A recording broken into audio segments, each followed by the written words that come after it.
আমাদের ধর্মনিরপেক্ষ ভারতে রাজনৈতিক স্বার্থে ধর্মকে ব্যবহার করা নিষিদ্ধ, কিন্তু সংবিধানের কথা কে শোনে? তাই তো নির্বাচনী জনসভা থেকেও জয় শ্রীরাম স্লোগান দেওয়া হয়। রামের ভক্তরা রামের নামে স্লোগান দেবে, এটা স্বাভাবিক, কিন্তু এটা কি একজন হিন্দু ব্রাহ্মণ মহিলা লা ইলাহা ইল্লাল্লাহ মুহাম্মদ রাসূলুল্লাহ সকলকে ভালো রেখো আল্লাহ এ কি পড়ছেন, কিসের সাথে পড়ছেন, কমেন্ট করে জানাবেন। তাহলে কল্পনা করো বন্ধুরা, পশ্চিমবঙ্গে বিধানসভা অ্যাসেম্বলি বা লোকসভা অ্যাসেম্বলিতে মুসলিম ভোটের প্রভাব কতটা যে সেই ভোটকে পাওয়ার জন্য একজন হিন্দু ব্রাহ্মণ মহিলাকেও কলমা পড়তে হচ্ছে। এই ভিডিওতে জানবো পশ্চিমবঙ্গের লোকসভা অ্যাসেম্বলিতে মুসলিম ভোটের প্রভাব কতটা। পশ্চিমবঙ্গের 42টি লোকসভা আসনের মধ্যে বর্ধমান দুর্গাপুর লোকসভা আসনটি অন্যতম।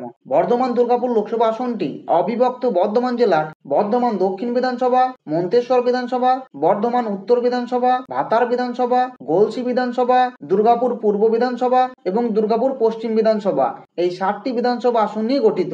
বর্ধমান দুর্গাপুর লোকসভা আসনে মোট ভোটারের সংখ্যা 17,32,431 জন।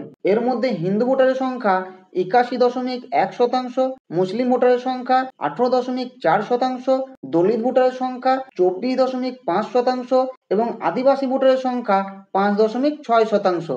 मेरा ये चैनल सब्सक्राइब करें और मेरे हर अपडेट आपको मिले, इसके लिए बेल आइकन जरूर दबाइएगा।